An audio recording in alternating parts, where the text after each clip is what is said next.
हरियाणा के बाद अब महाराष्ट्र में भी चुनाव होना है।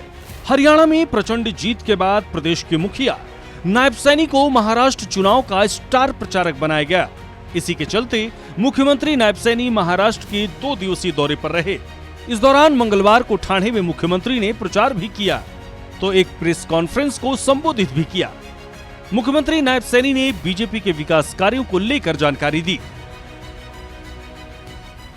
आरक्षण को खत्म करने की बात करते हैं और यहां पर मोदी जी के ऊपर आरोप लगाते हैं। ये चेहरे कांग्रेस के, ये देश के सामने, ये आज लोगों के सामने है। मैं आज महाराष्ट्र के आज इस चुनाव के बीच में यहां पर आया हूं।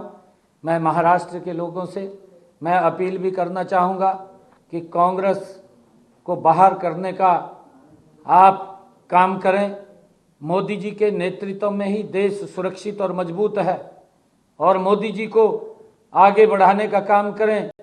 मैं तो देख रहा था, अभी मुझे 4 साल के बाद, मेरे ख्याल से 2-2.5 साल के बाद मैं यहाँ बम्बे में आया हूँ और बम्बे में जो सड़कों का जाल बिछा है वो देखने लायक है।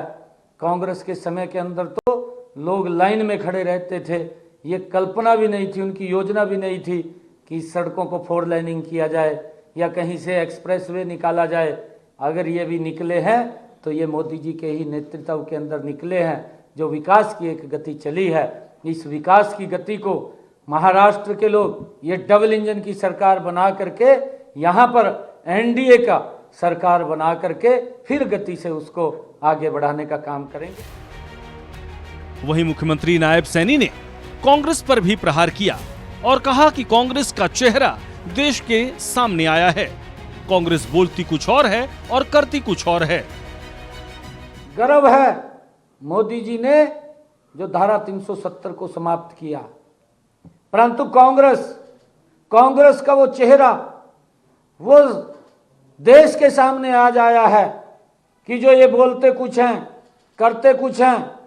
वहां के क्षेत्रीय दल ने जो धारा 370 को रिवर्ट करने की अपने मैनिफेस्टो में बात कही थी, कांग्रेस ने भी इस बात को लेकर के इसका विरोध किया था कि धारा 370 समाप्त नहीं होनी चाहिए।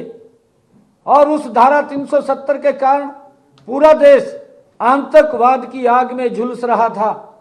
हमारे सैनिकों के ऊपर पत्थरबाजी हो रही थी। ये कांग्रेस के समय के अंदर था, परंतु हमने आकर के उसके ऊपर अंकुश भी लगाया। आज धारा 370 को समाप्त किया, पत्थरबाजी भी बंद हुई और कांग्रेस ने उसका जो बिल वहां की असेंबली के अंदर आया उसका समर्थन करके अपने चेहरे को वो देश के सामने नकाब को उतारा है। देश को आज कांग्रेस को ये जवाब देना चाहिए कि आप देश को तोड़ने में विश्वास करते हैं या देश को जोड़ने की जो बात की है उसमें करते हैं। आपके 2 चेहरे सामने आ रहे हैं। सीएम नायब सैनी ने कहा कि कुछ लोग रहते तो भारत में हैं, लेकिन गुणगान पाकिस्तान का गाते हैं। कांग्रेस के समय में ही पाकिस्तान से आतंकवाद देश के अंदर आता था और हमारे भोले भाले लोगों के जीवन को लील करके चला जाता था। उसका एक बड़ा उदाहरण मुंबई भी है, आपको मालूम है। आज मोदी जी ने और एक और इसके अंदर हमारे सैनिकों के ऊपर किस प्रकार से पत्थरबाजी होती थी, पूरा देश देखता था। कांग्रेस ने कोई कदम नहीं उठाया। मोदी जी ने पिछले 10 वर्षों के अंदर उस आतंकवाद के ऊपर भी मजबूत नकेल कसी है। आज पूरा देश सुरक्षित है मोदी जी के नेतृत्व के अंदर। उन मेरे नौजवान सैनिकों के ऊपर भी कोई पत्थर की तो दूर की बात, गलत आंख भी नहीं उठा सकता। ये अगर उदाहरण पेश किया है, ये नरेंद्र मोदी जी ने पेश किया है। आज मेरा भारत सुरक्षित बना है, परंतु कांग्रेस फिर चाहती है कि यहाँ पर फिर वही आतंकवाद का शासन, वही भय का आतंक का यहाँ शासन हो और मेरे सैनिकों के ऊपर दोबारा फिर पत्थरबाजी शुरू हो। ये कांग्रेस चाहती है, परंतु जब तक नरेंद्र मोदी जी बैठे हैं, कोई भी व्यक्ति, कोई भी आतंकवादी भारत की तरफ आंख उठा करके भी नहीं देख सकता। एक सुरक्षित भारत देने का काम नरेंद्र मोदी की सरकार ने किया है। और मैं आपको बताना चाहता हूं, देश ने कांग्रेस की जलेबी बनाई थी। आपको बता दें कि महाराष्ट्र में चुनाव होने हैं।